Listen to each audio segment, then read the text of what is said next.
Minutes before my 9-year-old daughter's school contest, my sister ripped her costume and dumped red paint all over it, sneering, "Now my girl will win for sure."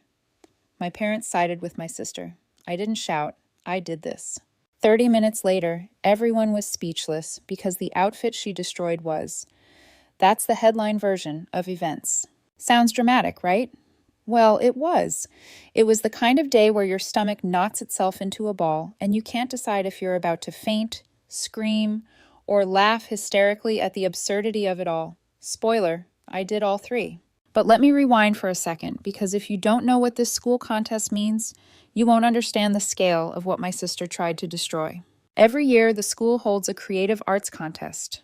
Picture a cross between a talent show, a costume parade, and a miniature Broadway production, only with cheaper lighting and kids who can't always tie their shoelaces properly.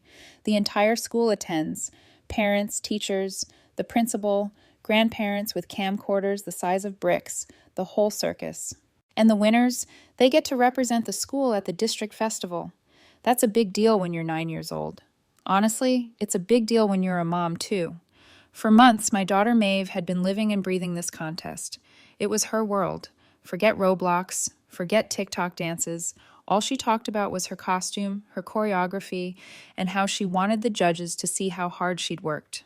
She's the kind of kid who will practice a spin until she falls over dizzy, then get up and do it again because it wasn't perfect. And the costume, don't get me started. We had glitter in our cereal bowls, fabric scraps stuck to our socks, hot glue burns on my fingertips. I'd help with the tricky parts, but Maeve had designed it herself, a 9-year-old with a sketchbook and way too much determination. To her, this wasn't a school project. This was identity.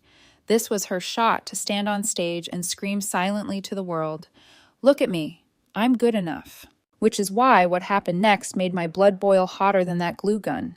On the morning of the contest, Maeve was jittery, excited, nervous, all of it bubbling in her little frame. The school assigned her a private room to get ready and rehearse. She wanted to practice her routine one last time alone. And me, instead of hovering right outside the door, I gave her space. I stepped away for a few minutes, grabbed a bottle of water, chatted with another parent. I thought it was the right thing to do, so I wasn't there when it happened. When the door finally creaked open, I knew instantly something was wrong. Maeve stumbled out, eyes red, cheeks wet with tears, and her beautiful costume, her masterpiece, was dripping in red paint. It wasn't just splashed, either. It had been rubbed in, smeared across the fabric so it sank into every seam, and the fabric itself was ripped jagged. I froze. My brain short-circuited. For a second, I thought maybe she'd tripped and spilled paint on herself. That would have been bad enough, but the look in her eyes told me this was worse, much worse. "Mama," she choked out between sobs. "It was Aunt Mallory. She did it." Everything inside me dropped like a stone. My sister. My own sister. I grabbed her shoulders gently. "What do you mean she did it?" My voice was calm, but inside I was screaming. "She came in while I was practicing," Maeve sobbed. She said, she couldn't finish. That was all I needed. My daughter's tears, her ruined costume, her broken voice. I felt heat rise in my chest, the kind of heat that makes you want to rip doors off their hinges. I stormed across the hallway, Maeve trailing behind me. And there was Mallory, perfectly composed, as if she hadn't just poured acid on a 9-year-old's dream. "You did this," I spat. Heads turned. Parents glanced over. Mallory widened her eyes, tilted her head, and played the innocent act like she was auditioning for the role of Mother Teresa. "Me," she said, eyebrows climbing. "Don't be ridiculous. Why would I ever do something like that?" "Because you're jealous," I thought. "Because your daughter's in the same contest and you can't stand the idea of her losing." But saying it out loud would have been pointless. I leaned closer so only she could hear. Her perfume hit me in the nose. Sharp, fake, like her. And that's when she let her mask slip. Her lips curled in a smirk, and she whispered, "Now my girl will win for sure." I swear my hands shook with the effort not to slap her right there in front of everyone. Before I could unleash, a teacher appeared, fussing over Maeve's costume. The principal came too. Parents murmured. Someone asked if Maeve would still perform. Mallory backed away, her innocent face firmly back in place. I wanted to scream. She had just admitted it. But what good would it do to everyone else? She was still the doting aunt. The principal cleared his throat. To keep things fair and on schedule, he said, Maeve will perform last. That way, she has extra time to make adjustments. Perform last. 30 minutes. That was all we had. Back in the room, Maeve collapsed on a chair, sobbing into her hands. Her costume looked like someone had taken a knife to it, then decided knives weren't fun enough and grabbed paint for good measure. The red was streaked deep into the fabric, rubbed in so hard it looked deliberate. Because it was. I wanted to scream or break something, maybe both. Instead, I sat down across from her, hands gripping my knees, and said, "Tell me exactly what happened." Her face crumpled. She came in while I was practicing. I thought she was just looking. And then she pressed her palms together like she was squeezing the memory into words. She ripped it and dumped the paint, and she rubbed it in so it couldn't be fixed. She smiled. She said, Maeve stopped, sobs catching in her throat. I waited. Sometimes silence works better than questions. Her voice came out small. She said, "Better get used to losing, sweetheart." There it was, the cruelty in plain words. I could almost hear Mallory's voice saying it low and cutting, the kind of remark designed to lodge in a 9-year-old's chest forever. I swallowed hard, because if I spoke right then, it wouldn't have been words. It would have been fire. And this is where my mind flicked backward, because I knew that voice. I'd been listening to versions of it my whole life. When we were kids, Mallory got the spotlight. Always beauty pageants, dance recitals, choir solos. She was dressed up, cheered on, praised for every step she took. Me, I was told it wasn't for me. Maybe you shouldn't try. You don't want to embarrass yourself. Not everyone's cut out for that kind of thing. You're better off watching. They didn't say it like insults. They said it like advice, like they were saving me from disappointment. I believed them. I stopped asking. After a while, the thought of raising my hand to volunteer made my skin crawl. Mallory sparkled. I stayed in the background, and I told myself that's just the way it was. Years later, when Maeve was born, I promised myself she would never grow up like that. I told her she was smart, creative, funny. I cheered for her scribbles like they were Rembrandt. When she danced around the living room, I clapped like she'd just won a medal. But families have long memories. And mine, well, some things never change. When Mallory's daughter was encouraged, she was showered with, "You're beautiful, and you'll win for sure." When Maeve showed interest, she got, "Are you sure? A lot of people will be watching." Or, "You don't want to end up in last place, do you?" They didn't say it to hurt her. That's the worst part. They said it the same way they'd always said it to me, as if they were just being realistic. The moment that still stuck in my throat, a few weeks earlier, Maeve had been so excited she begged to show everyone her full routine, costume and all. We gathered in my parents' living room. Maeve pressed play on a little speaker, twirled in her homemade costume, and went through her whole act. Every spin, every step, every bit of drama she'd practiced in the mirror for weeks. She finished panting, cheeks flushed, eyes bright, waiting for applause. Her cousin sat there, arms crossed, looking like someone had just stolen her dessert. Mallory's smile was thin as paper. My parents gave Maeve a polite clap and a tight little, "That's fine, dear, that's fine." I saw Maeve's shoulders drop. She forced a smile, but she knew. Kids always know. I told myself maybe I imagined it. Maybe I was reading too much into it. But deep down I knew what I saw. Jealousy, and the same old favoritism I'd grown up choking on. And now here we were. Maeve broken, her costume destroyed, Mallory's words still hanging in the air like smoke. I leaned forward. "Maeve, when she came in, were you filming?" She blinked at me, confused. "What?" "Your phone. You've been filming your practices all week. Did you have it on?" Her mouth dropped open. "I think yes. I put it on the table so I could watch later." We both froze. Then I scrambled for her bag, yanked out her little phone, and swiped until the recording came up. And there it was. The video was angled low from where the phone was propped, but it caught everything. Mallory slipping into the room, the sharp sound of fabric tearing, the wet splash of paint, her hands smearing it down, deliberate, and her voice clear as day. "Better get used to losing, sweetheart." I gripped the phone so hard my knuckles went white. Maeve covered her mouth with both hands, watching herself cry on the screen. Proof. We finally had proof. For years, Mallory's cruelty had been brushed off as accidents, misunderstandings, exaggerations. But this was undeniable, recorded, permanent. I felt something inside me shift. Not relief, not victory, just a cold, solid certainty. Maeve looked at me, her eyes huge. "What do we do?" Her voice cracked again, and for a second she looked so small I wanted to scoop her up and never let her face the world again. Instead, I placed the phone down carefully and took her hand. "We're not quitting," I said. My voice surprised me. Steady, firm, like it belonged to someone who actually had a plan. "But my costume?" I squeezed her hand. "We'll deal with it. You're still going on that stage." Her chin trembled. She wanted to believe me. She didn't. Not yet. I forced a smile, though my own stomach was twisted into knots. "Trust me, we're not done here." The clock was running. 30, maybe 40 minutes. That was all we had. Maeve sat slumped in the chair, her hands limp in her lap. The costume hung off her, torn, paint dripping onto the tile. Her face was blotchy from crying. I knelt down, put my hands on hers.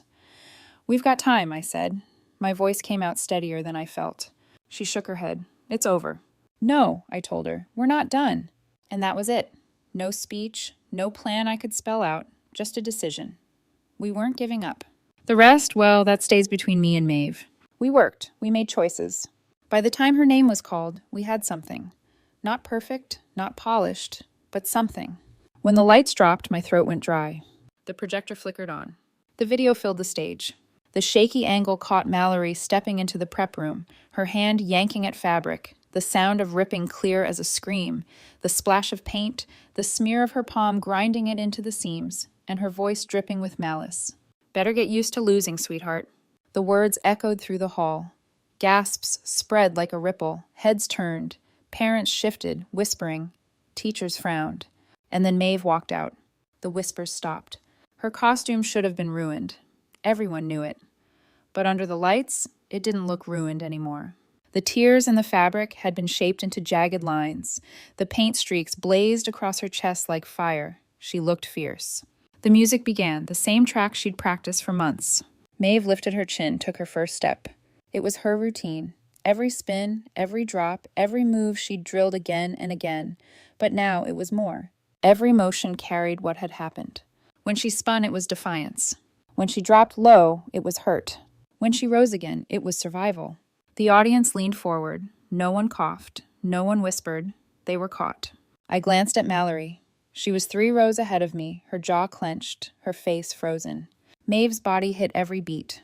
The routine was familiar, but layered with something raw and new. She wasn't performing pretty, she was performing truth. By the final sequence, the hall was silent. She hit her last spin, dropped low, and rose with her arms wide, the costume glowing like embers under the spotlight. And then silence. You could hear her breath across the microphone, heavy, real. For a moment, no one moved. Then the first clap cracked the silence.